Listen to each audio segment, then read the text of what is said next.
እግዚአብሔርን የሚያገለግል ሰው የሚገጥመው ምንድን ነው ካላችሁ ስደት ነው። ስደት እግዚአብሔርን የሚከተሉ ሰዎች የሚገጥማቸው ፈተና ነው። ብቸኝነት፣ ከዘመድ መለየት፣ ሀገር ማጣት፣ መኖሪያ ማጣት፣ መንከራተት።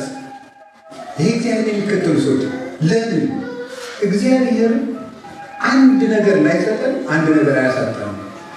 ማወቅ የሚገባን እግዚአብሔር ሰው እንኳን በአቅሙ ቸር ይሆናል። ወዳጁ ዘአኮ ይእምፅ እግዚአብሔር ከመ ይርሳ ተልእኮተክሙ።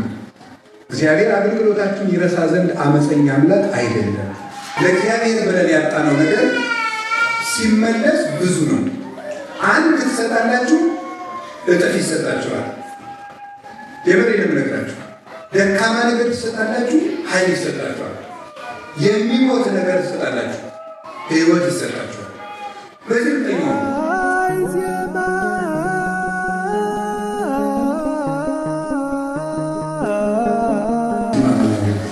ወወልድ ወመንፈስ ቅዱስ አሐዱ አምላክ። በስመ አብ ወወልድ ወመንፈስ ቅዱስ አሐዱ አምላክ። በስመ አብ ወወልድ ወመንፈስ ቅዱስ አሐዱ አምላክ አሜን። ይትባረክ እግዚአብሔር አምላከ አበዊነ ቅዱሳን ዘሰብሐ ምሕረቶ ለአዕይንቲነ። ምሕረቱን ቸርነቱን ይቅርታውን በእኛ ላይ ያጸና የአባቶቻችን አምላክ ቅዱስ እግዚአብሔር ስሙ የተመሰገነ ይሁን። የእናታችን የቅድስት ድንግል ማርያም፣ የቅዱሳን መላእክት፣ የቅዱሳን ነቢያት፣ የቅዱሳን ሐዋርያት፣ የሰማዕታት፣ የጻድቃን፣ የደናግል፣ የመነኮሳት ረድኤታቸው አይለየን። ብፁዕ አባታችን አቡነ ዲዮናስዮስ የጀርመን እና የምስራቅ ጎጃም አህጉረ ስብከት ሊቀ ጳጳስ፣ ክቡር ሊቀ ኅሩያን ዲያቆን ዶክተር መርሻ የጀርመን ሀገረ ስብከት ዋና ጸሐፊ፣ ክቡር መምህራችን መምህር ሰገድ ከአሜሪካ የመጡት የደብራችን አስተዳዳሪ፣ በዚሁ ሀገር የምትኖሩ የአድባራት አስተዳዳሪዎች አባቶቻችን፣ መምህራን፣ ካህናትና ዲያቆናት ሁላችሁ ክርስቶስ ተንሥአ እሙታን አሰሮ ለሰይጣን ሰላም ኮነ። ሰላምን የሰጠን መድኃኔዓለም ስሙ የተመሰገነ ይሁን። ብፁዕ አባታችን ቡራኬዎት ይድረሰኝ። እንደምን ሰነበታችሁ? እንደምን አላችሁ? እንደምን ከረማችሁ? ፈጣሪያችን እግዚአብሔር ስሙ የተመሰገነ ይሁን። አነ ወልዴ ሰግደን እንገብ፣ እኔና ልጄ ሰግደን እንመለሳለን በሚል ርዕስ ለአጭር ጊዜ እንማማራለን። እስኪ በሉ እኔና ልጄ በሉ። ሰግደን እንመለሳለን። ድገሙ። እኔና ልጄ ሰግደን እንመለሳለን። እኔና ልጄ ሰግደን እንመለሳለን። ኦሪት ዘፍጥረት ምዕራፍ 22 ቁጥር 5 ላይ ቅዱስ አብርሃም የተናገረው ኃይለ ቃል ነው። ኦሪት ዘፍጥረት ምዕራፍ 22 ቁጥር 5 ላይ አባታችን አብርሃም የተናገረው የጻፈልን ሙሴ ነው። በዚህ አጭር ጊዜ ለአጭር ጊዜ ነው የምንማማረው። ዕለተ ሰንበት በመሆኑ ነገር በሰዓት በየቤታችን አርፈን እንድንመለስ እናንተም ለጸሎት እንድትዘጋጁ ብዙ ሰዓት አላቆያችሁም። አባታችን አብርሃም ነው ይህንን ያለው። እግዚአብሔር ለአብርሃም በልጅና ዘመኑ አንድ ልጅ እንደሰጠው ታውቃላችሁ። እሱም ይስሐቅ ይባላል እና በመጨረሻው ዘመን የወለደውና አንድ ልጁ በመሆኑ ምክንያት ይስሐቅን እንደሚወደውም ታውቃላችሁ። እግዚአብሔርም አንድ ልጅን ይስሐቅን እረድልኝ በማለት እግዚአብሔር አብርሃምን ጠየቀው። አብርሃምም ልጆቹን ማለት ለሰራተኝነት የቀጠራቸውን ሎሌዎቹን፣ እንጨቱን፣ እሳቱን እና ሰይፉን አንድ ልጁን ይስሐቅን አስከትሎ ልጁን ሊያርድ ተነስቶ ሄዶ ከሚያርድበት ከተራራው ግርጌ ሲደርስ የተከተሉትን ሎሌዎቹን እንዲህ አላቸው፣ ጽንሁነ እዚህ እናንተ እዚህ ቆዩን፣ አነ ወወልዴ ሰግደነ ንገብር፣ እኔና ልጄ ሰግደን እንመለሳለን አለ። አብርሃም እንደዚህ ያለው ልጁን ምን ሊያደርግ እየወሰደው ይመስላችኋል? ሊሰዋው ሊያርደው እየወሰደው ግን ምንድን ነው ያለ? እንመለሳለን። ይህም ነገር ስታዩት አይጋጭም? እግዚአብሔር ረድልኝ ነው እንጂ ከልጅ ጋር ትመለሳለህ አላለው። አብርሃም ግን ልጁን ሊያርድ ሄደ፣ እኔና ልጄ እንመለሳለን አለ። ከዚያ በኋላ አብርሃም ልጁን ይዞ ሲሄድ ልጁ ይስሐቅ እንዲህ አለ፣ እሳተ ሬኢ እፀወ ሬኢ መጥባይተ ሬኢ አይቴኑ በግኡ ለምስዋዕ ኦ አባ። አባቴ እሳቱን አያለው፣ እንጨቱን አያለው፣ ስለቱን አያለው፣ ለመስዋዕት የሚሆነው በግ ወዴት አለ ብሎ ጠየቀው። ከዚያም ምናለው፣ ልጄ በጎሰ የአምር እግዚአብሔር፣ መስዋዕቱን እግዚአብሔር ያዘጋጃል፣ እኛ እንሂድ አለ። ሄዱ። አባቴ አሁንስ ሳይ እኔን ነው መሰል የምትሰዋኝ አለ። አዎ ልጄ ትጠቀምበታለህ እንጂ አትጎዳበትም አለው። እንኪያስ የልጅ ዓይን በካና ነው፣ ዓይኔ ብክን ብክን ሲል በአባትነት ልብህ ራርተህ የተውከኝ እንደሆነ የፈጣሪን ትእዛዝ አፍርሰህ ትጣላለህ። ዓይኔን አይተህ እንዳታዝንልኝ በሆዴ ደፍተህ እረደኛል። ደግሞ ወጣት ነኝ፣ አንተ ሽማግሌ ነህ። ስፈራገጥ እጅግርህን እንዳላስቆርጥህ እጄን እግሬን እሰረኝ። እጁን እግሩን አስሮ አብርሃም ሰይፉን መዞ ከልጁ አንገት ላይ ሊያሳርፍ ሲል እግዚአብሔር አብርሃም የታውርድ እዴከ ላይ ይስሐቅ ቁልኤየ፣ በወዳጅ በይስሐቅ ላይ እጅህን አታንሳ የሚል ቃል ከሰማይ መጣ። አብርሃም ከቤቱ ሲወጣ እንጨቱን ሲሰበስብ፣ አህያውን ሲጭር፣ ሎሌዎችን ሲያስከትል እግዚአብሔር መልስ አልነበረው፣ አልመለሰም። አብርሃም የ3 ቀን ጎዳና ሲገሰግስ እግዚአብሔር ልጅህን እንዳታርድ የሚል ቃል አልመለሰም። አብርሃም ተራራውን ሲወጣ እግዚአብሔር ድምፅ አላሰማም። ድንጋዩን ሲጸፈጽፍ፣ እንጨቱን ሲረበርብ እግዚአብሔር ድምፅ አላሰማም። ልጁን እጁን እግሩን አስሮ በሆዱ ሲያስደፋው እግዚአብሔር አልመለሰም። ሰይፉን ሲያነሳው ግን እግዚአብሔር መለሰ። እግዚአብሔር ልንሞት ስንል መድረስ ያውቅበታል። መጨረሻ ላይ ይመጣል። የእኛ ነገር ሲያልቅ እግዚአብሔር ይደርሳል። ደረሰና ይስሐቅን ከሰይፍ አፍ አወጣ። አብርሃምና ልጁም እንደተናገረው በተስፋ ሰግደው ተመለሱ። እኔና ልጄ ሰግደን እንመለሳለን እንዳለ ተስፋውን ፈጸመለት። ይህን ተስፋ የፈጸመ ይሙት በቃ የተፈረደበትን ልጅ ሕይወት የሰጠ እግዚአብሔር ስሙ የተመሰገነ ይሁን። ምንድን ነው በዚህ ርዕስ እንድንማማር የፈለግኩት? 3 ነገሮችን ብቻ ነው ከአብርሃም ሕይወት እንድንማር የፈለግኩት። እግዚአብሔርን ስታገለግሉ ውላችኋል። እኛም ቁጭ ብለን በማየት አገልግለናል። የምትሰሩትን እያለን ማየትም እኮ ማገልገል ነው፣ መስማትም ማገልገል ነው። ቁጭ ብለን ስናገለግል ውለናል። ግን የአገልግሎታችን ዋጋ ምንድን ነው የሚለውን ልነግራቸው ይፈልጋል። አብርሃም እግዚአብሔርን ተከትሎ የወጣባት ነው። በኦሪት ዘፍጥረት ምዕራፍ 12 ቁጥር 1 ላይ አብርሃም አብርሃም ጻ እምብሔርከ ወተፈለጥ እማዝማዲከ ወሁር ውስተ ምድር ዘአነ አርእየከ እንተ ታውህድ ሀዲበ ወመዓረ። አብርሃም ከሀገር ውጣ፣ ከዘመዶች ተለይ፣ እኔ ወደማሳይህ ምድር ሂድ፣ ማርና ወተት የምታፈስ ምድርም እሰጥሃለሁ። እግዚአብሔርን የሚያገለግል ሰው 3 ነገሮች ይገጥሙታል። አሁን ዛሬ እውነት ለመናገር ስታገለግሉ ሳያችሁ ገንዘባችሁ ስትሰጡ እኔ ከመጀመሪያው ጀምሮ ነው ልቤ ሲንቀጠቀጥ የነበረው። አልዋሽም፣ እውነቴን ነው። እሱን ልቤን እግዚአብሔር ያውቀዋል። እና እኔ በጎ ስራ የሚሰራ ሰው ነው የሚሰብከኝ። ሊቅ አያስደንቀኝም፣ ምንም አያስደንቀኝም። ቅን ልብ ያለው ሰውና ለመልካም ነገር የሚቸኩል ሰው ግን ያስቀናኛል። መቅናትም የሚገባ ለዚህ ነው። እና የአገልግሎታችን ዋጋ ግን ምንድን ነው? አብርሃም ከዘመዶች ተለይተህ ውጣ አለ፣ ወጣ። ስለዚህ የመጀመሪያው እግዚአብሔርን የሚያገለግል ሰው የሚገጥመው ምንድን ነው ካላችሁ፣ ስደት ነው። ስደት እግዚአብሔርን የሚከተሉ ሰዎች የሚገጥማቸው ፈተና ነው። ብቸኝነት፣ ከዘመድ መለየት፣ ሀገር ማጣት፣ መኖሪያ ማጣት፣ መንከራተት።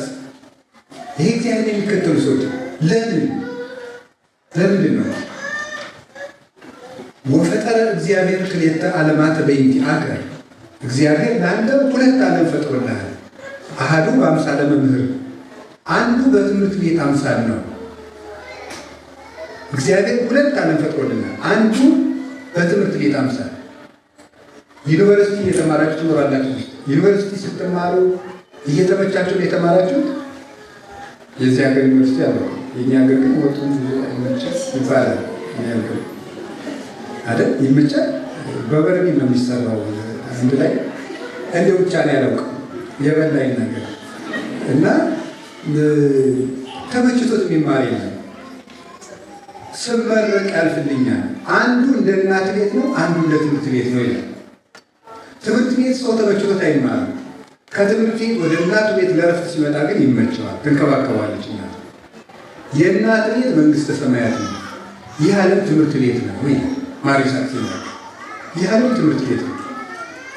በትምህርት ቤት ስደት እንዳለ መባረር እንዳለ ሁሉ ይህ ዓለም ትምህርት ቤት እስከሆነ ድረስ አይመችም፣ እያወጣ ይጥለናል። ትንቢተ ኤርምያስ ምዕራፍ 1 ላይ ኤርምያስ ምን ታያለህ አለ። ሎሚ ያለው አለ። ያ ሎሚ ምንድን ነው ይልና ቅዱስ ሳዊሮስ ዘአንጾኪያ ሲተረጉሙ ምን ላይ ይናገራል? ሎሚ ቅርፊቱ ያቃጥላል፣ ይቆጠቁጣል፣ ደግሞ ጥቁር ነው። ውስጡ ግን ነጭ ነው፣ ይጣፍጣል፣ ፈውስም ይሰጣል። እስመ ዕፀ ቀርከሃ፣ ይህ የሎሚ እንጨት ቅርፊቱ መራራ ነው። ወንተ ውስጡሰ ጸዓዳ ወማዕሪር ጣዕም ነው። ውስጡ ግን ነጭ ነው፣ ደግሞም ይጣፍጣል። ከማወቄ እለ ይፈቅዱ ይርብሑ በሃይማኖተ ክርስቶስ፣ በክርስቶስ ሃይማኖት ሊያተርፉ የሚወዱ ሰዎች ሁሉ እንደ ሎሚ ያለ ሕይወት ይኖራል። ሎሚ ውጭ እንደሚመር በዚህ ዓለም የመረረ ኑሮ ይኖራል። ከፈለጉት ነገር መለየት ክርስቶስን የመከተል ምልክት ነው። ለምን? የዓለም ትምህርት ቤት ነው። ሀገራችን በሰማይ ስለሆነ እንግዳ ስለሆነ እንግዳ በሄደበት ቤት ፈቃዱን አይፈጽሙም፣ እንዳረጉት ነው ያድራል እንጂ ከሰው ቤት ተሄዶ እኔ ያልኩት ይሁንልኝ አይባል። የሰጡትን በልቶ ካነጠፉለት ተኝቶ ነው የሚታደር። ይህ ዓለም የእንግድነት ነው። እስመ ነግህ ፈላሲ አነ ከመ ኩሉ አበዊነ፣ እኔ እንደ አባቶች በዚህ ምድር ላይ እንግዳ ነኝ ይላል ክርስቶስ። በእንግድነት ጊዜ ያሰቡት ሁሉ አይሳካም። ይህ ዓለም የእንግድነት ኑሯቸው። እውነቴን ነው የምነግራችሁ። ሀገራችን በሰማይ ነው። እኛ ሀገራችን በሰማይ ነው። ወለንስ ውስጥ ሰማያት ሀገር ነው። ፊልጵስዩስ ምዕራፍ 3 ቁጥር 18 ላይ ቅዱስ ጳውሎስ ይናገራል። ዘላለም እሱ የላይኛውን አስቡ ወአኮ ዘበምድር፣ የምድሩን ያይደለ ሀባሃሎ ለጓለ እመሕያው ይነብር በየማነ አቡሁ ዘበሰማያት። የእግዚአብሔር ልጅ ኢየሱስ ክርስቶስ በአባቱ ቀኝ ያለበትን ሰማይ አስቡ። ጌታም ሀባሃሎ ገደላ ጌት ጋቦ አንሰርት ብሏል የማቴዎስ ወንጌል ምዕራፍ 24 ላይ። ስጋ ባለበት ንስሮች ይሰበሰባሉ። ንስር እኛ ነን። የምንሰበሰብበት ስጋ የተባለ ክርስቶስ። የእኛ ልብ መሰብሰብ ያለበት ጌታ ወዳለበት ነው። ቅዱስ ዮሐንስ አፈወርቅ እንዲህ ይላል፣ እናንተ ሞኞች እዚህ ዓለም ላይ ይሄ ቤት ዘንድሮ ይሄ ሀገር ዘንድሮ እሳት ይበላዋል የምትባሉ፣ ያኛው ሀገር ደግሞ እሳት አይበላው የምትባሉ ቤት መስራት የምትወስዱት በየትኛው ነው ይላል። በውኑ እሳት በማይበላው ሀገር አይደለምን?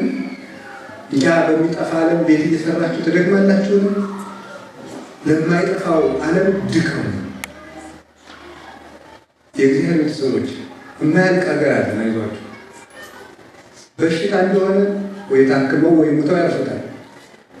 ሀብትም እንደሆነ ወይ ሰርተው ወይ ሙተው ይገላገሉታል። ክፉ ሰውንም ወይ ታርቀው ወይ ሸሽተው ወይ ሙተው ይገላገሉታል። የማንገላገለው ሰዓት ገሃነም አለ። የማይወጡበት ደስታ መንግስተ ሰማያት። ባለ ተስፋ ፍጥሮች ነን። እንደ እንስሳ ተጎንብሰን ያልተፈጠርንበት ምክንያት የሰማይ ሀገር ስላለ ነው።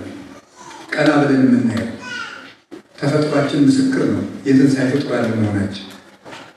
በቅዳሴያችንም አልሉ አልባቢክሙ ልቡናችን ከፍ ከፍ አድርጉ ይለናል ዲያቆኑ ብነ እግዚአብሔር አምላክ።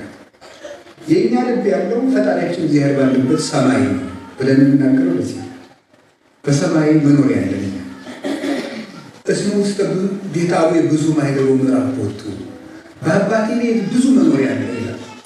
ብዙ መኖሪያ አለ። ብዙ መንግስተ ሰማያት ነው እኮ አይደለም።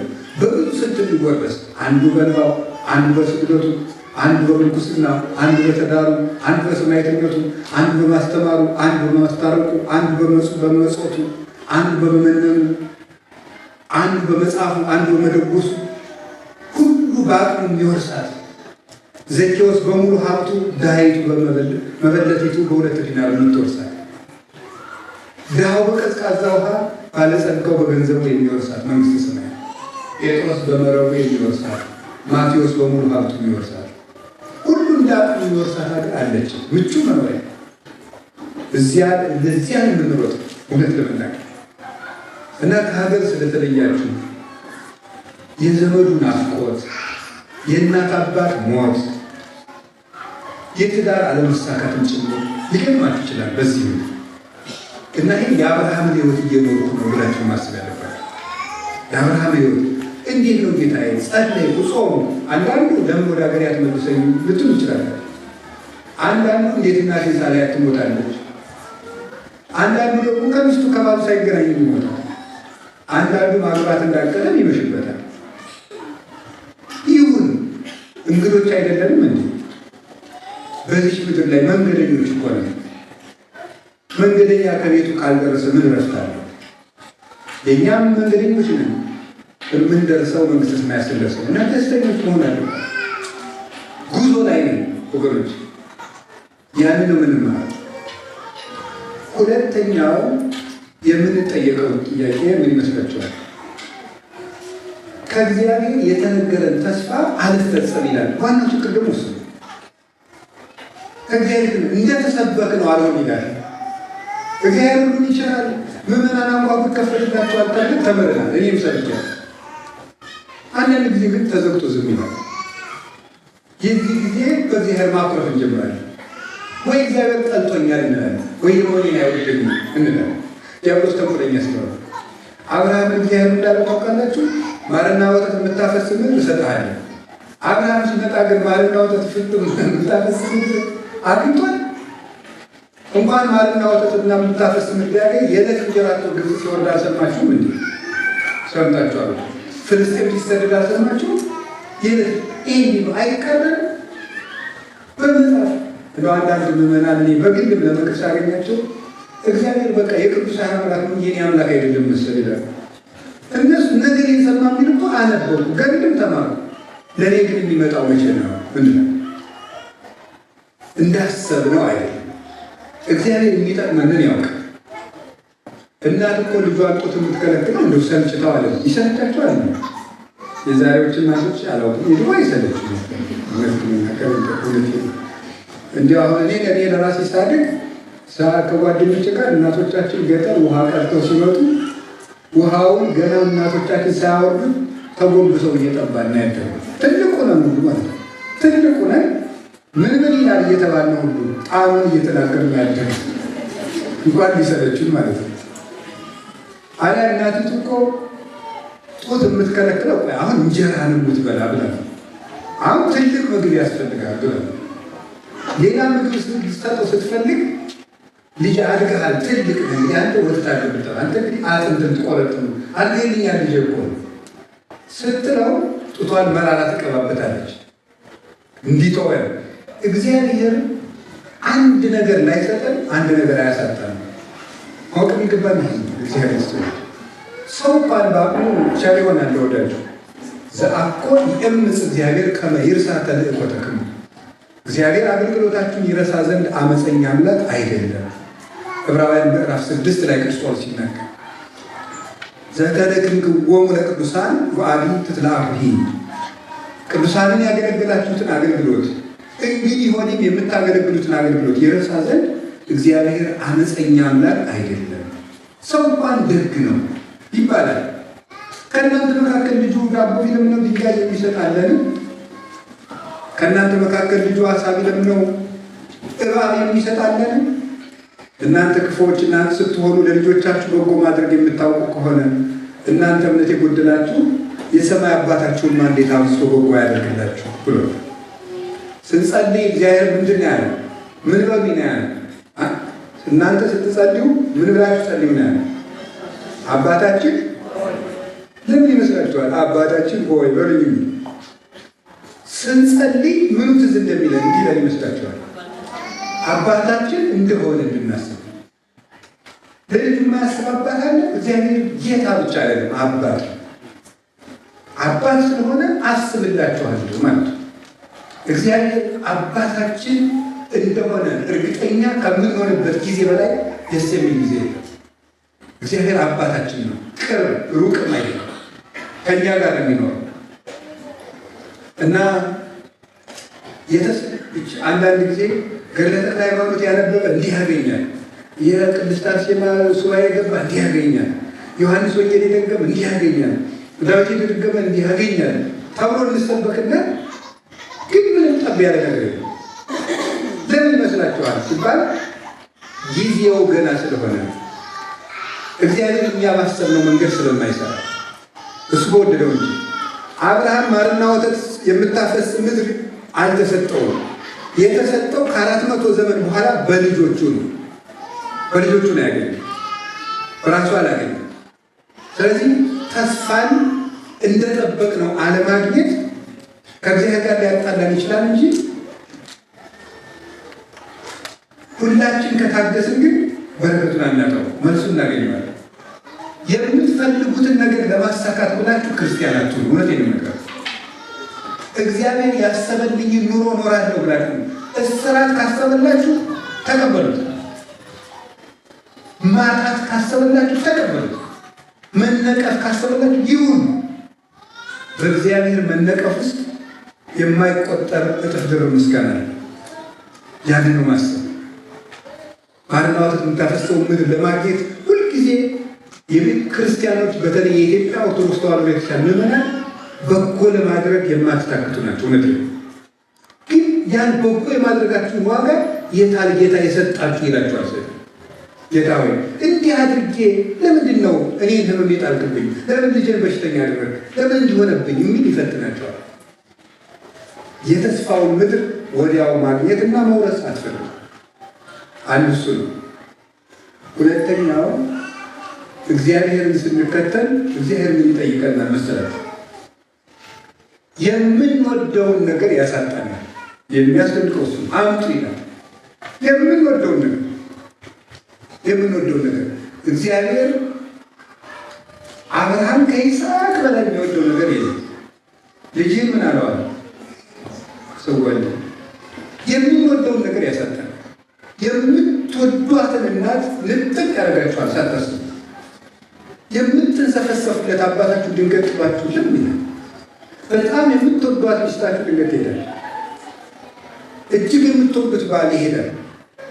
እንደ አንድ አይን የምታዩት ልጃችሁ ድንገት በችግር ይያዛል፣ ይታመማል፣ ሽባ ሆኖ ቤት ይውላል፣ አይን ይታወራል፣ ጆሮ ይደነቁራል።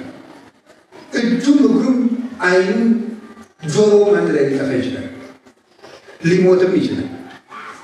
የምትወደውን ልጅ ስጠኝ። በጣም የምንወደውን ነገር ለእግዚአብሔር ብለን ማጣት አንዱ አገልግሎት። ግን የምትይዙ ነገር የምንወደውን ነገር ትርፍ ነገር ለእግዚአብሔር አይሰጥም ነው። እንኳን ለእግዚአብሔር ለወዳጅ እንኳን ትርፍ እንጀራ አይሰጥም። ሲያተርፍማ ጅብ ያበላል የሚል ሀገራችን ገበ ሲተርፈውማ ጅብም ያበላል ይላል። ተረቱን ከዛ ሞት የታባቱ ተረት ሲተርፈው ጅብ ይሰጣል ይላል። ይተርፍ ነገር አይሰጥም፣ ዋና ነገር ነው የሚሰጠው። እና ይስሐቅን ስጠኝ ሰዋልኝ ማለት ልጆቼ የምትወዱትን ነገር ለእኔ ብላችሁ ስጡኝ፣ ወይም የምትወዱትን ኃጢአት ለእኔ ብላችሁ ተውልኝ ነው። አሁን እግዚአብሔር የቤት ጸልዩ የሚል ለምን ይመስላችኋል? እንዲያው አለቅነቱን ለማሳወቅ ይመስላችኋል? የታባን የሌሊትን ፈጥሬ ሲያበቃ ካልጸልይ ቆየል ብሎ አይደለም። እግዚአብሔር ክፉ ንጉሥ፣ ይህ እንደ ባለስልጣን አይነት አይደለም። እግዚአብሔር ምንድን ነው ስትሉኝ፣ እንቅልፍ በጣም እንወዳለን እና ስለምንወድ የምትወዷትን እንቅልፍ እስቲ ለእኔ ተወድ፣ ፍቅራችሁን ግለጡ። እሷ ነው የፈለጋት ፍቅር እንድንገልጥ ነው እንጂ እግዚአብሔር ወይ እንቅልፍ ሳጣ ደስ ይላል ብለን አይደለም። እግዚአብሔር በእኔ ስቃይ ደስ ይላል አይደለም ማለት የለም። ፍቅራችን በምን ይገለጥ አይመስላችሁም? ይሄ ነው ሀሳቡ። እግዚአብሔር ፍቅር ይሄ ነው። የምትወዱትን ነገር ስጡኝ ነው የሚለው እግዚአብሔር። ከምትወዷት ኃጢአት የምትወድ ከሆነ እሷን ተዋት። ለምን እግዚአብሔር መተው ያቃተ ልማድ ካለ እግዚአብሔር ይሻለኛል ይሄ ነገር ብለተው። እግዚአብሔርን መምረጥ ነው ሃይማኖት ማለት። ከምንወደው ነገር ይልቅ እግዚአብሔር መምረጥ። አንዳንድ ሰው ስድብ የሚወድ ሰው አለ። ደስ ነው እሱ እንዲሁም ሌላ ቢያጣ ከረንት ይሳለ አለፈታው ያለውን እንዲሁ ይሄ ስኳር ሊሆን ይችላል ይቋጠርበት እንጂ አለፈታ አፍቀር ያምናል ባብሎ እዚያም በቃ እንደው በስድብ የሚወጣል። ወንበሩ ሲሳደብ፣ የኮምፒውተሩ ፓስዋርድ ሲጠፋው ሲሳደብ፣ ስልኩን ሲሳደብ ይውሰዋል። በጣም እንደው እንደዚያ ማለት ትዕግስት እንዲህ ሆነ። አንዳንድ ሰው እንደው ታዛቢ አይደለም ግን እንደው ብቻ ሲመስለኝ አሁን ብዙ ሰው በቃ አቀማመጡ ሁሉ ነው የትዕግስቱን መለከት እቃውን ጣል ሲያደርግ ወፈፌ መሆኑ ነው የሚታየው። እነዚህ ለምታረጋቸው ማለት ነው። ይሄ ማንጫውንም ቢሆን ንዝብ ጣል አይደረግ ቀሳ በል ወንበር ሲቀመጥ ግግግግግግ እያደረገ የሚቀመጥ ሰው አይታችሁ ታውቃላችሁ? መሬት ለመሬት እያንጋጋ ቤቱ መከራ ልቅሶ ቤት እንዲመስል ድረስ ማለት ነው። እና ወንበር እንደዚህ ተደርጎ ነው የሚባለው። ክርስትና መረጋጋት ስለሆነ ማለት ፌስታል አልከፈተው ሲል ቅድም የሚያደርሰው ችግር ማለት ይህ ማንነታችን እኮ የሚያሳየው በውስጥ ያለው ማንነታችን ይገለጥበታል ወዲያው ከመቸኮላችን የተነሳ እና ክርስትና ስክነት ነው። ውሉደ ሰላም አይደለኛ የሰላም የክርስቶስ ልጆች የመረጋጋት ልጆች። ለመናፍቃን ህድአት የላቸው ይላል መጽሐፍ። መረጋጋት ስክነት የላቸው መባካል በስሜት ነው የሚያስቡ። ክርስትና ግን ስክን ማለት ነው። ያንንም ይነገር የምትወዱትን ነገር ስጡኝ። ከቃሉ ጋር ናችሁ። እግዚአብሔር ከሁላችን ጋር ነው። ስለዚህ ይስሐቅ በጣም የሚወደድ ነው ማለት ይስሐቅ የአብርሃም አንድ ልጅ ነው። አንድ ነገር አለኛ እሱ ምንድን ነው ታውቃላችሁ? ይህ የአብርሃም በሙሉ መጨረሻው ሌላ ልጅ ቢኖረው ዋና ልጅ ይስሐቅ ነው። ዋና ልጅ የተባለው ልብ ነው። ይስሐቅን ረድልኝ ማለት ልባችሁን ስጡኝ ማለት ልባችሁን አስገቡ። በኩር ነው እሱ። እስራኤል በኩርን ለኔ ለይልኝ ብሎ ነበር እግዚአብሔር። በኩር የተባለ ልብ ነው። ርዕሰ ሕዋሳታችሁን ስጡኝ ማለት ነበር። የምንወደውን ነገር መስጠት። አሁን ለምሳሌ ቅድም ስጦታ ሰጣችሁ አይደል? ገንዘብ ሰጣችሁ። እውነት ለመናገር እንደው ዘመደ ብዙ ሰው ጦም ይላል ይባላል። ለምን እነገሌ ቤት ወጥቷል እየተባለ ብዙ ዘመድ ያለው ሰው ጦም ነው የሚለው እና ውጭ ሀገር የሚኖር ሰው ዘመደ ብዙ ነው የሚመስለኝ። ፖለቲከኛው አምጡ ይላችኋል፣ ቤተክርስቲያን አምጡ ትላችኋለች፣ ዘመድ አምጡ ይላችኋል። እንዲሁ መከራ ነው። በቃ ታሳዝኑኛላችሁ። እውነት ከልቤ ነው ማምላክ ከልቤ በጣም ነው የምታሳዝኑኝ እኔ ማለት ነው። አንዳንድ ጊዜም ታበሽቁኛላችሁ። ለምን መሰላችሁ? ከውጭ ሀገር የመጣ ሰው ለምሳሌ ገዳም ይመጣና አንዳንዱ ሰው ጥያቄ ለመጠየቅ እኔም ጋር ይመጣና አባሉ ያ ልጆች አይ ስራ ላይ ናቸው ከተባለ ከአሜሪካ ነው የመጣው በላቸው።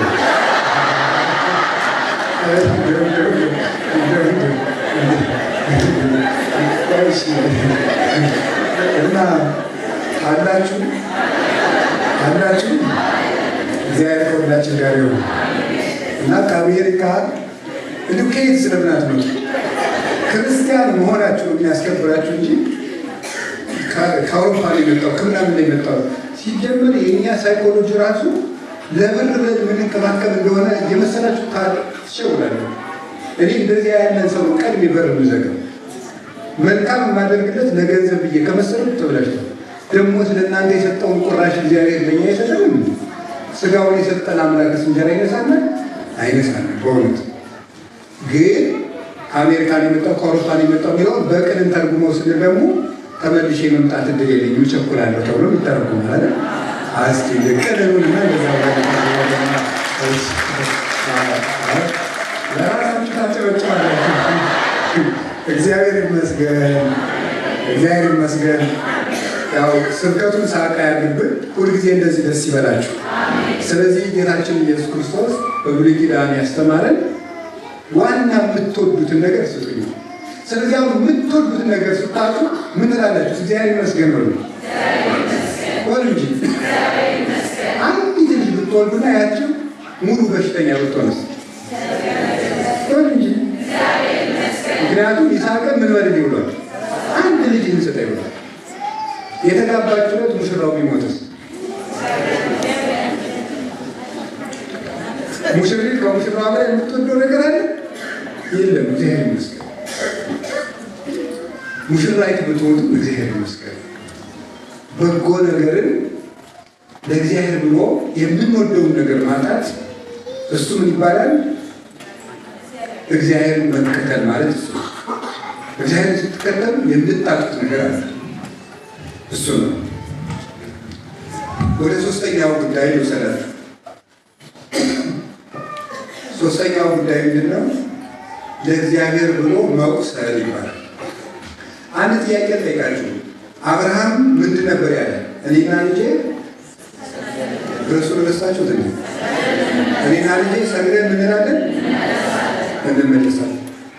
አሁን አብርሃም ሰግደን እንመለሳለን አለ። ልጁን ለእግዚአብሔር ሊያርድ እየወሰደ ነው። ሰግደን እንመለሳለን ያለ። ይህም ማለት መሰላችሁ ለእግዚአብሔር ብለን ያጣነው ነገር ተመልሶ በዝቶ ይመጣል። ትርጉሙ ይሄ ነው። ለእግዚአብሔር ብለን ያጣነው ነገር ሲመለስ ብዙ ነው። አንድ ትሰጣላችሁ፣ እጥፍ ይሰጣችኋል። የምሬንም ነግራችሁ ደካማ ነገር ትሰጣላችሁ፣ ኃይል ይሰጣችኋል። የሚሞት ነገር ትሰጣላችሁ፣ ሕይወት ይሰጣችኋል። በዚህ ልጠኛው ነው። ምን ይላል አባ ጊዮርጊስ ዘጋስጫ ሲናገር አብርሃም ለእግዚአብሔር የሚሞት ልጁን ሰጠ። ቢሰጥ እግዚአብሔር ለአብርሃም ሕያው ልጁን ሰጠ። እግዚአብሔር ደግሞ ለአብርሃም ሕያው ልጁን ሰጠ። አብርሃም አንድ ልጁን ለእግዚአብሔር ቢሰጥ እግዚአብሔር ለአብርሃም አንድ ልጁን ሰጠ። ይሄ ነው ስጦታ ማለት። ያ ስጦታ ክርስቶስ ነው። አንድ ነገር ከጌታ እጅ የቀረበ ነገር ሁሉ በስቶ ነው የሚመለስ። ለምሳሌ ሐናና ኢያቄም ቅድስት ድንግል ማርያምን ለእግዚአብሔር ሲሰጡት የ3 ዓመት ልጅ ነው የሰጡት። ስትመለስ ግን የዓለም እናት የአምላክ እናት ማለት የተመለሰችው። እነሱ ሲሰጡ አፍ ያልፈታች ልጅ ነው። እሱ ሲሰጥ ደግሞ ደብረ ነባቢት ናት። የምትናገር ተራራ፣ ምሕረት የምታሰጥ ተራራ፣ የአምላክ እናት። የሰው ልጅ ማገባች የአምላክ እናት ነው መቅታች። በርክቶ መመለስ ማለት ነው። አንዲት ልጃቸውን እኮ ነው የሰጡ። አንዲት ልጃቸው ንግግሯን ሳይጠግቡ፣ ጨዋታዋን ሳይጠግቡ፣ የአፏን መቆላጠፍ ሳይጠግቡ ነው የሰጡ። በ3 ዓመት ስትመለስ ወላዲተ አምላክ ነው መቅታች። ዲዳ ነገር እንሰጣለን፣ ቃላዊ ነገር ይመለስልናል። ውሃ ወደ ጌታችን ወደ ኢየሱስ ክርስቶስ አቀረቡት። ሲመለስ ከጌታ ምን መጣ? ወይን ሆነ። ጣዕም የሌለው ነገር ሰጡ፣ ጣዕም ጨምሮ ሰጣቸው። ጣዕም የሌለውን ሕይወታችን ለክርስቶስ ብንሰጠው እሱ አጣፍጦ ይመልሰናል። ይሄ ነው ሰግደን እንመለሳለን ማለት። ወደ ከእግዚአብሔር እጅ የጣላችሁት ነገር አእምሮ ይመለሳል። አፈር ወደ እግዚአብሔር ቤት ይመጣል፣ እምነት ሆኖ ይወጣል። አይደለም? ውሃ ከእግዚአብሔር ቤት ይገባል፣ ጸበል ሆኖ ይወጣል። አይደለም? ሰው ወደ እግዚአብሔር ቤት ይገባል። ቄሱ ነው። ቄስ እኮ ሰው ብቻ አይደለም ማለት ጸበል ሲያዩት ውሃ ይመስላል፣ ቄስ ሲያዩት ሰው ይመስላል ይባላል። ሰው ብቻ አይደለም ቄስ። አንድ ንጉሥ የማይፈታውን የሚፈታው ቄስ ነው። ታውቃላችሁ? ዘውሃብከን ከመ ንፍታሕ ዘኢትፈታ፣ የማይፈታውን እንፈታ ዘንድ ስልጣን የሰጠህ እናንተ ነህ የሚባለው ንጉሥ የማያስረውን ቄስ ያስራል። የዓለም ነገስታት በሙሉ እንግዲህ ወደ 200 ሀገር አለ ይመስለኛል በዓለም ላይ። እነዚያ የእነዚህ ሀገሮች ነገስታት ተሰብስበው በሙሉ የማይፈቱትን አንድ ተልካሻ ቄስ ዲያሬክታ ብሎ ይፈታል። ይሄን ከእግዚአብሔር በርክቶ መመለስ። አህያ ጠባቂው ጴጥሮስ ከክርስቶስ ቤት ሲገባ ሰው ጠባቂ ሆኖ ወጣ አይደለም? ጴጥሮስ ወይ በጎችን ጠብቅ፣ ግልገሎችን ጠብቅ። አሳ መረብ ይጎትት የነበረው ወንጌልን የሚስብ እረኛ ሆኖ ወጣ። ድሆች ገብተው ባለጸጋ ሆኖ ይወጣ። ወንበዴው ከክርስቶስ ቤት ይገባል። የገነት ፊት አውራሪ ሆኖ ይወጣ። ለመንግስተ ሰማያት ቀዳሚ ሆኖ ይገባል። ዘማዊቷ ከክርስቶስ ቤት ገባች። የትንሣኤው ምስክር ሆና ቀድማ የሮጠች እሷ። ከክርስቶስ ቤት የገባውን በርክቶ ይመለሳል። ዘማዊው ግን ቀማኛው፣ ወንበዴው መጽዋዕቱን ይወጣል። ስደተኛው የኃጢአት ስደተኛ የነበረው የመንግስተ ሰማያት ቀዳሚ ባለርስት ይሆናል። ኢይበል ፈላሲ ዘገባ ሀበ እግዚአብሔር ይፈልጠኒኑ እምሕዝቡ። ቅዳሴ ለሚባለው ለዚህ ከኃጢአት ከጣዖት ተሰዶ ወደ እግዚአብሔር ቤት የገባ ሰው ቢኖር እግዚአብሔር በኃጢአት ምክንያት ከወገኖቹ ይለየኛውን አይለየኝም። በመጀመሪያ ስታስቀድሱ ይገርባቸዋል። እኔ ቅዳሴ ላይ በጣም የምወደው ቃል፣ ቅዳሴ ላይ የማይወደድ ነገር ኢይበል ፈላሲ ዘገባ ሀበ እግዚአብሔር ይፈልጠኒኑ እምሕዝቡ ኩሉ ዘገብራ ለጽድቅ ጻድቅ ውእቱ ወዘያከብር ሰንበተ ብሎ ኢይበል ፈላሲ ዘገባ ይላል። ሀበ ወደ እግዚአብሔር ቤት ከኃጢአት ተሰዶ የመጣ ሰው እንደው እግዚአብሔር ከዚህ ቅዳሴ አውጥቶ ይጥለኛል አይበልም። በጣም ነው ደስ የሚለው። መጀመሪያ ቅዳሴ ይሄን ነግሮ ነው እግዚአብሔር ላስቀድስ ያደረገው። ማንም ስደተኛ የለም እዚህ ውስጥ፣ ማንም ባለርስት ነው። በመድኃኒዓለም በኢየሱስ ክርስቶስ መሰደድ ምክንያት ጉየተ ሕፃን አቡየ ወደ ሰይጣን ብሏል። ኢየሱስ ስሉድ ተስፋውን ለስሉድ አለ ብሏል ለራሱ። ስደተኛው ክርስቶስ ኢየሱስ የስደተኞች ተስፋ ነው። በዚህ ምክንያት ሁላችሁም ስደተኞች አይደላችሁ። ስታስቀድሱ ከየትም ኑ በጌታችን በኢየሱስ ክርስቶስ ማዳን ግን ባለርስቶች ነው። እንግዲህ የመጨረሻው ስለዚህ ሌላ ልጅ ሰግደን እስኪበሉ እንመለሳለን። ፍቹን አልኳችሁ። ለእግዚአብሔር ብለን ያጣነው ነገር ምን ብሎ ይመለሳል? በርክቶ ይመለሳል። አበርክቶ ይመልስላችሁ። መድኃኒዓለም ልጁን ለሞት ዞቴለ ህባው ሁሉ መተመለሰለት። ሙት ነገር ሌጣላችሁ ሰው ጋር የሰጣችሁ ሳል ሁሉ ግን ህይወት ይዞላችሁ ይመለሳል። ማመርገብ ህይወት ነው ይገዛላችሁ። በዚህ ጠቢብ በፍትሐ ምስት ይሳየጥ አለ መንግስተ እግዚአብሔር። ጠቢብ ሰው በቁራሽ እንጀራ መንግስተ ሰማያትን ያህል ሀገር ይገዛል ይላል። መንግስተ ሰማያትን ያህል ሀገር አሁን እኮ የሰጣችሁት ግን መቼስ በሆነ ጌጣጌጥ የሚያልቅ ነገር አይደለም ነው። ግን እግዚአብሔር ሰው ማጽደቅ ሲፈልግ እኔ ይገርመኝ። አንድ ጊዜ የገጠመኝ ነገር ንገራቸው። ዋልድባ የገዳሙን ሞፈር ቤት ውሃ ወስዶት ነበር እና ውሃ ወስዶት ሳለ አዲስ አበባ ሲለምኑ አባቶችን አገኘኋቸው።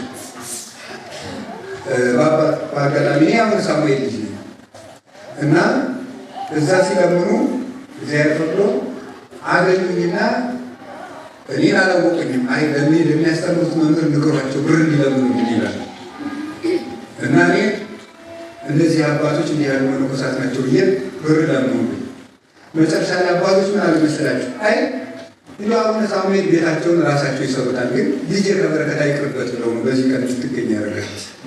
ልጄ ከበረከት አይቅርበት ብለው ነው እንጂ ቤቱን ራሳቸው ይሰሩታል። እግዚአብሔር አይቀርባችሁም። ድንጋይን የፈጠረ ማን ነው? አቤት መሬትን የፈጠረ ማን ነው? አሁን ይሄ የሚገዛው ገዳም ያለበትን ካቶሊኮች ያሉበትን ካቶሊኮችን ጠራሉ ናውጣ ብሎ አባሮ ናስራ ማለት ይችላል አይችልም? ሳንገባ ይችላል አይችልም? ሌላውን ሊሆና ሲል ብሎ ቤቱን ልቅቅ አድርጎ በነፋስ ጥሎ ሰዎቹን እዚህ አካባቢ ያሉትን አሜሪካ በነፋስ ጥሎ ቁጭ ቁጭ አድርጎ አገሩንም እንዲረሱት አድርጎ ምን እንዲሰሩ ማለት ይችላል አይችልም? ለምን ነው እናንተ ብር እንድታወጡ ያለው? እንዳንተ ልዩበት ልጆቹ እማምላክ ቅልቤ ነው። ሰው ማጽደቅ ስለሚፈልግ ሰው ማዳን የሚፈልግ አምላክ ስለሆነ እውነቴን ሁሉ ጋር አሁን አላያችሁ ማለት ነው። ምዕራፍ 4 ያቺ ሴት ውሃ ስጭኝ ይችላል። ውሃ ይገምናል። እንዲያው ያው የህይወት ውሃ ሊሰጣት የሚያስጠማ ውሃ ለምነት ውሃ ስጭኝ ያለ አይ እንዴት ነው የሚቀር ያሰጥ ማለት ነው። ውሃ የሚለብሽ ማን እንደሆነ ባቆሽ ነጭ ልጅ ምትለ ወኩሉ የዘት እንዝራ ይዛመድ አገመ ከዚህ ውሃ የሚጠጣ ደግሞ ይጠማል። ወዘስ የዘት የማይዘው አለ ይዛመድ አገመ እኔ ከምሰጠው ውሃ የሚጠጣ ግን አይጠማም ማለት። ስለዚህ በኋላ ታውቃላችሁ ይቺ ሴት ነገሩ ለማሳጠር ኃጢአቷን ተናዛ ከጨረሰች በኋላ ጌታ ውሃ ጠጥቶ አልጠጣም። ለምን ይመስላችኋል? ጠማኝ ያላት የእሷን መዳን ነው። የእሷን መዳን ጠማኝ ያላት እሷን ለማጽደቅ ሲል እሷን ውሃ ለመነ። ዛሬ ደቀ መዛሙርቱ ምሳ ገዝተው አመጡና ጌታ ሆይ እንብላ አሉት። እኔ በልቻለሁ። መተማማት ያላለ ሐዋርያትን ቀስ ብለው በልባቸው ወንዛም ጻወቱ ከሉሲ ወሜን በዛት ይበሲታል በልባቸው ሌላ ሰው አምጥቶለት ነበር ወይ ሴት አምጣለት ወልቶ ነው አልወጣቸው። አይ ቤራ በዘይት አምር ባልተሙላቸው እናንተ ማታውቁት ምግብ አለ ስላቸው ይቺ ሴት ባምጣለት መሆን አለበት አሉ። አይ ማለት ጌታ መብሌስ ነገር ፈቃድ ነው የኔ ፈቃድ የኔ መብል የአባቴ ፈቃድ ማለት የዚች ሴት መዳን ነበር መብል ያለ። ስለዚህ ዛሬ ጌታ ውሃ ስጪኝ ነው ያላችሁ። ለዚህ ውሃ የሰጣችሁት ሁሉ ጌታ ደግሞ የህይወት ውሃ ይሰጣችኋል። አሁን እናንተ ነገር የሰጣችሁት ዛሬ ውሃ ነው። ውሃ ሰጣችኋል። አይ ወጣ አይመስሉ ገንዘቡ ቁም ነገር የለም፣ ግን ለእናንተ ህይወት የሰጣችሁ ለመስጠት ያሰባችሁን ሰጣችሁ። ቅድም የምትወደውን ስጠኝ ባላላችሁ ሀሳብን መስጠትም ደግሞ ትልቅ ስጦታ፣ ራስን መስጠት ስጦታ ነው። ቢኖረኝ ይሰጥ ነበር ማለት ስጦታ ነው። የሚሰጡትን መመረጥ ስጦታ ነው። ቅዱስ ጳውሎስ የፊልጵስዩስ ሰዎች ታስሮ ሳለ ጥቂት ሳንቲም አዋጥተው ልከውለት ነበር ወደ ሮም። እናንተ የፊልጵስዩስ ሰዎች አለ ከመከራዬ ተሳትፋችኋል አላቸው። እንዴ እነሱ አንድ ቀን ታስረዋል እንዴ? እንዴት ከመከራዬ ተሳትፋችኋል? የታሰረውን በድቃቂ ሳንቲም ስለጠየቁ የታሰረውን የጳውሎስን አክሊል ተሳትፉ። በዚህ ሳንቲማቸው እንጂ አልታሰሩም። አባቶቻችን ተገርፈው የመሰረቷት ቤተክርስቲያን በቤታችን ተኝተን ድቃቂ ሳንቲም በመስጠት እንሳተፋለን። ይህ ትልቅ ዕድል። በመጨረሻ እግዚአብሔር እኛን ምን ይጠይቀናል ስትሉኝ፣ ስለ ስሙ መሰደድ፣ ስለ ስሙ የሚወዱትን ማጣት፣ ሶስተኛው የመጨረሻ ስለ ስሙ መቁሰል። እስቲ መቁሰል በሉ ድገሙ እንጂ። አብርሃምን ሶስተኛ የምንጠይቀው ተገዘረልኝ። ይሄ በጣም ከባድ ጥያቄ። ተገዘረልኝ ሲገዘር አብርሃም ሽማግሌ ነው። የሽማግሌ ቁስል ደግሞ ቶሎ አይድንም ታውቃለህ። የልጅ አካል ቶሎ ይድናል። ቆሰለ። ይህ ለእግዚአብሔር መሰደድ፣ ለእግዚአብሔር ማጣት፣ ሶስተኛ የመጨረሻው ከባድ ለእግዚአብሔር መቁሰል ነው። አገልግል ማለት ይሄ ነው። አብርሃም ለእግዚአብሔር ቆሰለ። እግዚአብሔር አብርሃም ለእግዚአብሔር ቢቆስል እግዚአብሔር ለአብርሃም ቆሰለ ይላል። ለአብርሃም ተፈቀደለት። ስለዚህ እግዚአብሔር መቁሰል፣ መከሰል ሰማዕትነት ነው። ሊቁ ቅዱስ ሰጡ። አብርሃም ከዘመዶቹ ሲለይ የመነኮሳት አባት ሆነ። ሳራን አግብቶ ሲኖር የባለ ትዳሮች አባት ሆነ። ተገዝሮ ሲቆስ የሰማዕታት አባት ሆነ። ስለዚህ መቁሰል አለ፣ ለክርስትና መቁሰልም አለ። ማጣት ብቻ አይደለም፣ መሰለል ብቻ አይደለም፣ መቁሰልም አለ።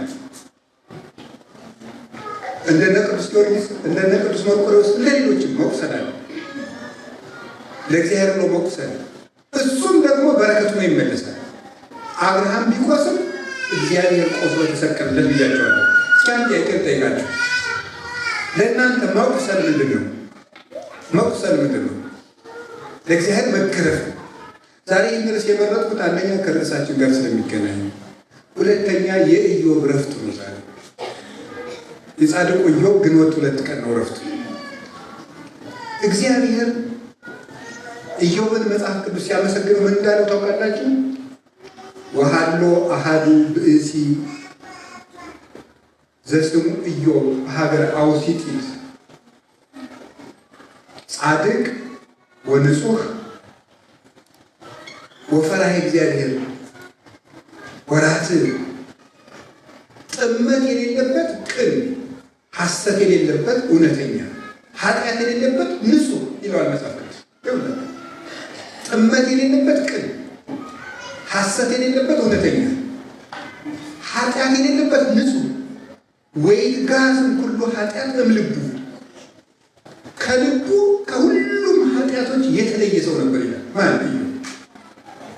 ልብ በሉ ዘመዶች፣ ጠማማ ያላደለ ምንድን ነው? ቅን በሉ፣ ቅን በሉ። ሐሰት የሌለበት ምንድን ነው? እውነተኛ ነው። ኃጢአት የሌለበት ደግሞ ምንድን ነው? ንጹህ። ከየትኛውም ኃጢአት የተለየ ቅዱስ ዮሐንስ አፈወርቅ ሲያደንቅ ምን አይነት ልዕልና ነው! ከሁሉም ኃጢአት መለየት ይቻላል አንድ ሰው? እንደዚህ ያለው ሰው ምን ሆኑ? ከብቶቹ አለቁበት። አይገርማችሁ? እናንተ ውስጥ ጸልዩ አትሉ? እንዲሁ ጌታዬ ምን አድርጌ ነው ባቅኔ እጅ ደገፉ ገዳም ሲሰራ ብርሃቶቻለሁ እንዲሁ ለዳህም መጽቡታለሁ እንዲሁ በመቤት ስም መዘክራለሁ፣ ጸሎትም አድርጋለሁ፣ የሰው ገንዘብ አጥመኘው። ምንድነው ሁሉ ሸክም ያመጣብኝ አትሉ? ንጹህ መሆንም ያስፈልጋል። ከብቶቹ አለቁበት። ከብቶቹ ሲያልቁስ ደግሞ ልጆቹ አለቁበት። ከብቶቹ ሲያልቁ ሰይጣን ብሎ ለእግዚአብሔር ከብቶቹ ሊያልቁ ምን ችግር አለ? ደህና ልጅ አለው ወጥቶ ሰሩለት አላለ። ልጆቹ ፈጭበት። ልጆቹ ሲፈጅበት ሰይጣን እንደው ሊቃውንት በትውፊት ሲተረጉሙ ሰይጣን አላቃሽ መስሎ ሄደ ይላል። ማልዳ ጸጉሩን የተላጨ ሰው መስሎ እያለ ተጎዳ ያልተጎዳውም ማለት እንዴት ልጆችን የፈጠራቸዋል? የፈጠራቸው ማለት ነው እግዚአብሔር። አንዳንድ ጊዜ ልጆቻችሁ ችግር ሲገጥማቸው እናንተ ከእግዚአብሔር በላይ የምታስቡ መሆን የለባችሁ። የዚያ ልጅ ባለቤቱ ማን ነው? እግዚአብሔር ነው። የዚያ ልጅ ባለቤቱ ማን ነው? አንተ ይሄ ያምርበታል ለልጅ ካልክ እንዳሻ ጌታ ይለው ሁለት ነው። እሱ ያስብን በመልኩ የፈጠራቸው ደሙ ከፍሎ ይሞትላቸው እሱ ካስብላቸው። የእናንተስ ወደ ቅሙሰ ስዕር ተነስክሙን ሁሉ ቆውቱ። የእናንተ እኮ የራስ ፀጉራችሁ እንኳ ሳይቀር የተቆጠረ ነው። የራስ ፀጉራችን ሳይቀር የተቆጠረች ነው። ለአንዲቱ የፀጉር ዘለላችን ጭምር ክርስቶስ ሞቶላታል። ለእነዚህ ልጆች እግዚአብሔር ያስባል። ልጆችን የፈጠረ የገዛ ገንዘቡ ናቸው። ቢያኖራቸው እሱ ቢወስዳቸው እሱ አለ። እግዚአብሔር ምስክር። ከዚያስ ምን ቀረ? እሱ ብቻ ቀረ። ምን ችግር አለ አለ ደግሞ ሰይጣን። ልጆቹ ቢሞቱ ምን አለ? ገና ከጉልበት ነው ወጥቶ ወርዶ ይሰራል። ልጅም ይወልዳል። የሚያከሰተዋል ምን አለ? ስጋውን በሙሉ በቁስል አነደደው። ተደራርቦ መፈተን ተደራራቢ ጸጋ ይመጣል። ምን ታደርጋለህ? ምን ያህል ይደረጋል? እንደውም አባቶች ሲተርጉ ይላሉ ትሉ እየተንጠበጠበ ከሰውነቱ ትሎቹ ሲጠበጠቡ ኢዮብ ኑ እንጂ እግዚአብሔር የሰጣችሁ ጸጋ ጥላችሁ የት ነው የምትሄዱ? ኑ ያለቀ ቁስሉ ላይ ያስቀምጣቸው ነበር።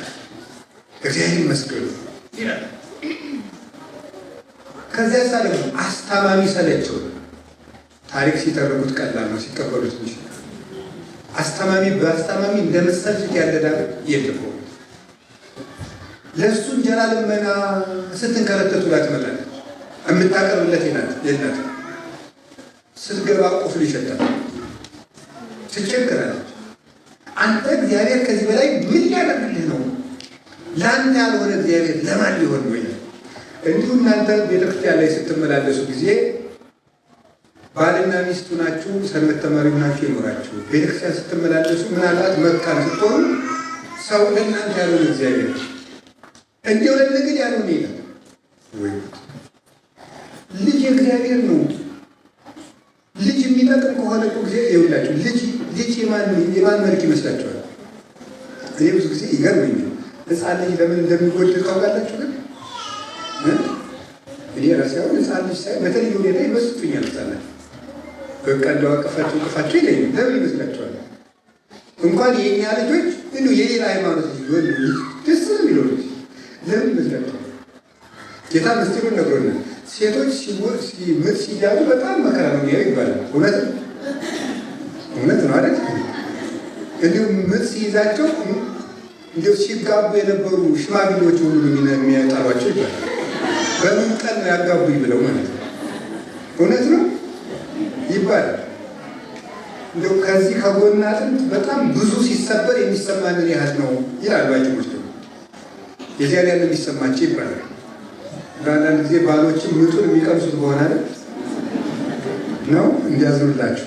ፈረንጆች በቴክኖሎጂ አምጥተዋል ይባላል። ምጥ ሴት ሲሰማት የሚሰማትን በቴክኖሎጂ እንዲሰማው አርቲፊሻል በሆነ መንገድ የሚያረጉበት አምጥተዋል አሉ። ጥሩ ነው፣ እውነት ነው። የሚደገፍ ነው በእውነቱ ማለት ነው። እንዲታዘብ እኔ የሚገርመኝ አንድ ነገር ነው። ሴቶቹ ወልደው ሲጨርሱ ወዲያው ሐኪሙ እኮ ሆስፒታል ይቻላል ነግረውኝና መጽሐፍ ቅዱስ አብሬ ነው እንጂ ወዲያው ልጁን ሲያስነቀስ ወዲያው ልጁን እንዳስታቀፋት መሳቅ ነው የምትጀምረው። ለምን ነው ጥያቄ? ለምን ጌታ ሲመለስ እስመ ወለደት ብእሴ በውስተ ዝንቷል በእግዚአብሔር ሰው ስለወለደች አለ። ምን ስለወለደች? ጥሩ ሰው ደግሞ የማን መልክ ነው? ስለዚህ ሕፃኑ ስታይ ማንን ያየችው? እግዚአብሔር ስለምታይ ነው ደስ ይላል። ያሁን ባዝን ያስረሳል። ሕፃናት ለምን ደስ እንደሚሉ ታውቃላችሁ? እግዚአብሔርን የሚመስሉበት መልካቸው ገና ስላላደፈ ማለት ነው። እነሱን ስናይ እግዚአብሔርን ስለሚያሳዩ ደስ የሚሉ እንደዚህ ማድረግ የሚናፍቅ እግዚአብሔር ነው የሚመስሉት። እነሱ እግዚአብሔርን ይመስላሉ እና ይሄ እግዚአብሔር የሚያስረሳ ፍጡር ማነው? ኃጢአት ምንትን የሚያስረሳ ፍጡር እኮ ነው ሰው። ሌሊቱ ሙሉ በርከክ ስትሄድ የነበረችው ልጅ ያንን ገና እንደው ዓይንና ጆሮ ያለች ልጅ ስታይ ደስ ይላል። ለምን? የእግዚአብሔር መልክ ነው። ታዲያ ለመልኩ እግዚአብሔር ይጨነቅለታል። ለምንድን ነው የምታማሩት? ልጆቻችሁ እኮ የእግዚአብሔር መልኮች ናቸው። እራሱ ያስብላቸው ለገዛ መልኩ ለገዛ ቃሉ። በክርስትና ደግሞ ሕዋሳቶቹ አልቋቸው ይህን አባል ውእቱ ርእስ፣ እሱ ራስ እኛ ሕዋሳት ነን ብሎ ክርስቲያን ሰበክ እንዘ ብዙኃን ንሕነ አሐዱ አካል ንሕነ እስመ እምኀበ ኅብስት ንነሥእ ይላል ጳውሎስ አንደኛ ቆሮንቶስ ምዕራፍ 10 ቁጥር 17። ስለዚህ ለእናንተ ያልሆነ እግዚአብሔር ልጅ ያልሰጣችሁ እንዲህ ያልመሰላችሁ ከአንቺም ወዲያ ከአንተም ወዲያ የሚል መካሪ ነበር። ያ የዲያብሎስ አፍ እንዳስቡ እኔ ከማን እበልጣለሁ? አካሌስ የእሱ አይደለምን? ልጆቼስ የእሱ አይደለምን? ሀብቴስ የእሱ አይደለምን? እኔ ራሴ እግዚአብሔር አይደለሁም ብላችሁ መለስ ይገባል። ሰይጣን መሳት እቤታችሁ ያለ አንድ አስታማሚ እስክታጡ ድረስ ሰይጣን ወዳጅ እንድታጡ በእናንተ ላይ ይዘምትባል። ለእግዚአብሔር በጎ ባደረጋችሁ ቁጥር ጎደሎ ወደ ቤታችሁ ይመጣል። ያንን ባደረጋችሁ ጊዜ ፈተናውን ካለፋችሁ በረከቱ የሚመጣ ከዚያ በኋላ የትዕግስታችሁ ውጤት። አሁን ቅድም መምህር ሰገድ በደንብ መርቀዋቸዋል። የዛሬ ሳምንት 5000 ዩሮ ቢጠፋችሁ እኔ አይምርቃት ትሄድ ልትሉ ነው ወደ አላየንም ርቃት የባስ እዚያ ከሰጣው ወዲህ ነው እንደውም አንዳንድ ሰው እንደሚታወቃላችሁ ድሮ ጥሩ እንቅልፍ ነበር ተኝቼም ማለት አሁን ጸሎት ከጀመርኩ ጊዜ ወዲህ ገና የተኛውን ሰይጣን ነካክቼ ከገደሉ ሲጠላይ ከዚያ ሲወረውረኝ የማገር ሰይጣን ተንኮለኛ እኮ ቀላል ፍጡር ነው ይመስላችሁ፣ ፈታኝ ይሆናል። ስለዚህ በቀረብን ቁጥር ፈተናዎች ይበረታል። ልብ በሉ ጌታችን ኢየሱስ ክርስቶስን ከመጀመሪያው ልደቱ ቀን ከቤተልሔም ጀምራችሁ ብትከተሉት ዓመቱ በጨመረ ቁጥር መከራው እየጨመረ ነው። 2 ዓመት ሲሞላው የግብፅ ስደቱ ነው የሚመጣው። እንዲህ ያለ የሚያል ወደ 32ኛው ዓመት ስትቀርቡ ክሱ እየጨመረ ነው። 33ኛው ዓመት ላይ ስትደርሱ ድንጋይ እየተነሳበት ይመጣል። አስተምሮ ሲጨርስ ድንጋይ ያንስበታል። ዮሐንስ 8 ተመልከቱ። 3ኛው ወር ስትመጡ እየታሰረ ይመጣል። ሌሊት ወደ ዓርብ እየነጋ ሲሄድ እየተገረፈ ይመጣል። ወደ 3 ሰዓት ስትቀርቡ ሞት ይፈረድበታል። 6 ሰዓት ስትቀርቡ ይቸነክሩታል። 9 ሰዓት ስትሄዱ ይሞታል። በዚያው ግን ትንሣኤው እየቀረበ ይመጣል። እሁድ ይነሳል። ክርስቶስን የሚከተል ሰው እንደዚህ ነው። ወደ እሱ ስትቀርቡ ስቅለቱ ይመጣል። ወደ ቤታችሁ መያዙ፣ መቸንከሩ፣ መገረፉ፣ መሰቃየቱ ጎረቤት ያቆስላችኋል። አለቃችሁ፣ የሥራ አለቃችሁ ያቆስላችኋል። ጓደኛ ያቆስላችኋል። ቤተሰባችሁ ያቆስላችኋል። ሚስትም ቁስል ትሆናለች፣ ባልም ቁስል ይሆናል። አቁሳዩ ይበዛል፣ የሚወጋ ሰው ይበዛል። ግን ትንሣኤ እንደሚቀርብ እርግጠኞች ነው። እጥፍ እንደሚሆን በረከታችን ይሁን። ሚስቱ ጠላችሁ፣ በጣም አደገኛ ነገር። እኔ እውነቴን የምነግራችሁ ትልቅ ምርቃት እግዚአብሔር በሰዎች አይጣላችሁ። የእውነቴን በሰዎች እንደመውደቅ ያለ መከራ ሁልጊዜ ነው የምናገር። እንደው እግዚአብሔር በሰዎች ከጣለን አስቸጋሪ ፍጡር ነው። የገዛ ሚስቱ ስትሰለችው ምን ታደርግ? መጨረሻ ላይ ግን የሁሉ አድርጎ ሲጨርስ ምን አለ? እግዚአብሔር ወሰነ። አካልም የእግዚአብሔር ነው። አንቺ ሴት ቢያንስ አለ እግዚአብሔርን ስደቡና ሙታለች። ካድ የሚለው ይሄ ከጴንጤዎች ብትሄድ እኮ ይጸልዋል የሚለው እግዚአብሔር ስደቡና ሙት። የኢዮብ ሚስት ምክር ዛሬ ለእናንተ ይመጣል። እስቲ ደግሞ ይሞክረው የሚለው ስደብና ሙት አለችው። አንቺ ሴት ከሰነፎች ሴቶች እንዳንዷ ነሽ አላት። ምን ማለት ነው ታውቃላችሁ? ከሰነፎች ሴቶች ማለት ሕግ ከሌላቸው ከአሕዛብ ሴቶች እንዳንዷ ነሽ ማለት ነው። ማለትም ሃይማኖት እንደሌላቸው ሴቶች ሆነሽ ትጻላል። ሃይማኖት ያላቸው ሴቶች እኮ ተፈታኞች ናቸው፣ ለእምነታቸው የሚቆሱ ናቸው። እንዴት እንደነሱ ትሆኛለሽ? ይሄንን ትዕግስቱን ተናግሮ ሲጨርስ ወአስተርአዮ ወነበቦ እግዚአብሔር ለኢዮብ በውስተ ደመና፣ እግዚአብሔርም ለኢዮብ በደመና ሆኖ ተነጋገረው፣ ቁስሉን አነገፈለት፣ ፈወሰው፣ ሰውነቱን አደሰው፣ 170 ዓመታት እንዲኖር አደረገው። ልጆቹን እጥፍ ሰጠው፣ ፍየሎቹን እጥፍ፣ ግመሎቹን እጥፍ፣ በጎቹን እጥፍ፣ ከብቶቹን እጥፍ አደረገ። ሰውነቱን ማደሰ፣ ባረከለት። ለእግዚአብሔር ብሎ የቆሰሉት ቁስል እጥፍ ሕይወት ያሰጣላቸዋል። ልጄ አብርሃም የሚሞት ልጅ ይዞ ሄደ፣ ሕያው ልጅ ይዞ መጣ። ኢዮብ የቆሰለ አካል ይዞ ኖረ፣ ሕያው አካል ታድሶ ተሰጠው። ሰግደን እንመለሳለን ማለት ለእግዚአብሔር ብለን የቆሰልነው ቁስል ብንቆስልም ፈውስ ነው። ወስብሐት ለእግዚአብሔር። ይቆያል።